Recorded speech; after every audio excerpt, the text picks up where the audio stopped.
Hi guys, welcome back once again. Advice for today is kapag binayaan ka ng ating Diyos Ama ng blessing o gifted ka, halimbawa kaya mo magpalayas ng masasamang espiritu tulad nila Jay Costura at ng iba pa, nila Joey Balwadin, yan, sila yung mga psychic ba.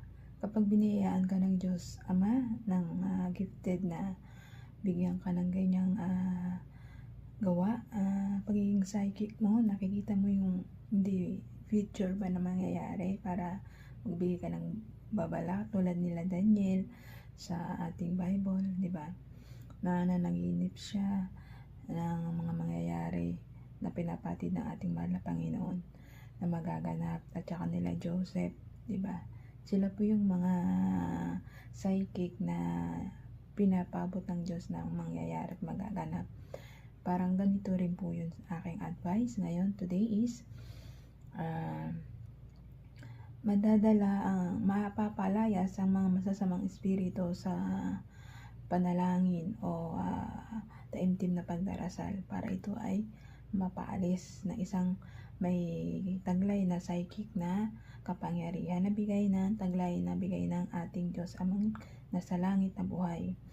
Ikaw bilang tao na binayaan ng psychic na ganyan, blessing ka kasi nakikita mo yung mga mangyayari at pinapatubayan ka ng ating Diyos Ama na gumawa ng mga ganitong bagay para magabayan mo yung mga lahat ng tao dito sa ibabaw ng mundo na kung anong mangyayari para makapaganda sila kung anong dapat nilang gawin kapag gumanap o mangyari yung mga bagay na hindi maganda tulad ng mga bagyo, pagputok ng bulkan, paglindol, pagkalat ng mga sakit, pandemic, diba? Yan.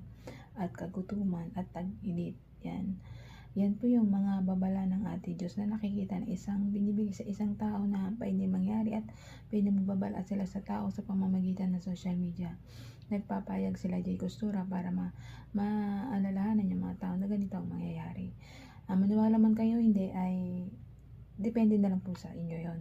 Basta kapag halimbawa yung isang tao nagpapalayas ng Espiritu Santo sa isang tao na sinsaniban ng espiritu, mas mga espiritu, ang manalangin lang po kayo kung kayo psychic at binayaan ng Diyos Ama, manalangin kayo at para matanggal at mapalayas nyo ang mga masasamang espiritu na sumasanib sa mga taong wala namang alam o kulang sa pananampalataya. Kasi yung mga nasasanib